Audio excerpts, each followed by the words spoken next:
গ্রামের মানুষে একটা কথা কয় বাসা বাড়ির কি কাজ, আসলে যে বাসা বাড়ির কি কাজ এটা আসলে তারা বোঝে না।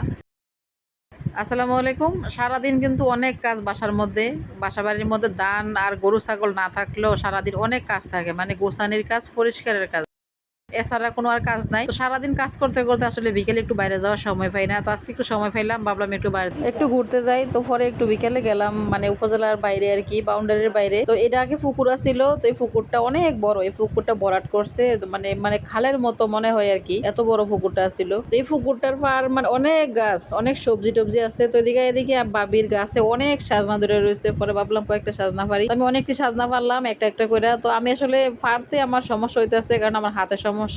তারপরে অনেকটি পারলাম পায়রা, তারপরে হলো একটু আশেপাশে ঘুরলাম। দেখেন গাছটার মধ্যে কি পরিমাণ সাজনা, বাবির দুইটা সাজনা গাছ, অনেক সাজনা। আর বাবি যেটা লাগায় ওইটাই কিন্তু অনেক ভালো হয় আর কি। সেদিকে দেখেন আমি সাজনা মিনিমাম 1 থেকে 1.5 কেজির মতো সাজনা পারছি। বাইরে সাজনা নিলাম। তারপর বাবি কইতেছে এদিকে নাকি লাউ গাছ আছে, লাউ শাক দিব আমারে। তো হাঁটতে হাঁটতে আবার পশ্চিম দিকে গেলাম। পশ্চিম দিকে যাওয়ার সময় দিয়ে একটা লেবু গাছ, বাবির এই লেবু গাছে নিজে নিজে উঠছে। এতদিন অনেক ছোট ছিল, কিন্তু ইদানিং অনেক বড় হয়ে গেছে। বড় হয়ে কিন্তু প্রচুর লেবু ধরছে। তো লেবুটি তেমন ফুক্ত হয়েছে না, ফুক্ত হইলে যদি লেবুও পারতাম। তো লেবু আর পারলাম না, না পারে তারপরে গেলাম ওইদিকে।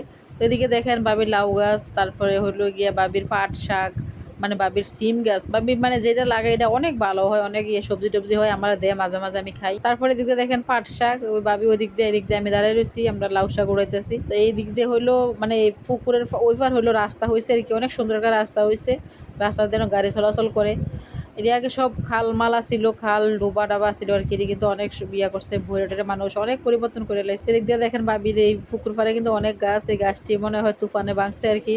ওদিনকে ঝড় তুফান হয়েছিল, ওই ঝড় তুফানে গাছটি ভাঙছে, অনেক গাছ ভাঙছে তো বাবি। তারপরে হইলো আমি দিক দিয়ে ঘুরতে ঘুরতে অনেক নিলাম, সবজি টবজি উড়াইলাম, আমি লাউ শাক উড়াইলাম, সাজনা উড়াইলাম। তারপরে হইলো গিয়ে কলা গাছে কলা ধরে রয়েছে, এটিও দেখলাম। তো এই জায়গাটি আসলে আগে মানুষে 20,000 টাকা শতকও কিনছে না, কিন্তু এখন এই জায়গার অনেক দাম। এখন এই জায়গার শতক 10 লক্ষ টাকা শতক।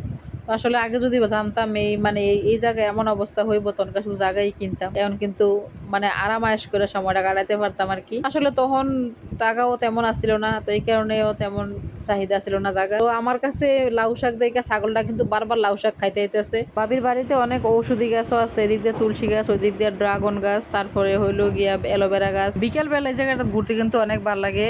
কিছুদিন আগে অনেক কাশফুল ছিল, তো কাশফুলটিও দেখতে অনেক ভালো লাগছিল। তো আসলে কাশফুল দেখতে এলে সবাই ছিঁড়ে ছিঁড়ে ছিঁড়ে নষ্ট করতো, তো অনেক মানে জঙ্গলের মতো হয়ে গেছিল দেখা, সব কাশফুল গাছে আগুন লাগাইয়া সব পুড়ে লেছে ওনার কাছে। বিকেল বেলা কিন্তু এই জায়গাটা ঘুরতে অনেক ভালো লাগে। তো আগে কিন্তু প্রায় সময় আসা হইতো, তো এখন আর বেশি একটা আসা হয় না, কারণ এদিকে বাউন্ডারি হয়ে গেছে, পরে গেট হয়ে গেছে। তো আসলে গেট ধাক্কি করার লাগে, এই কারণে বেশি একটা এখন এদিকে আসা হয় না।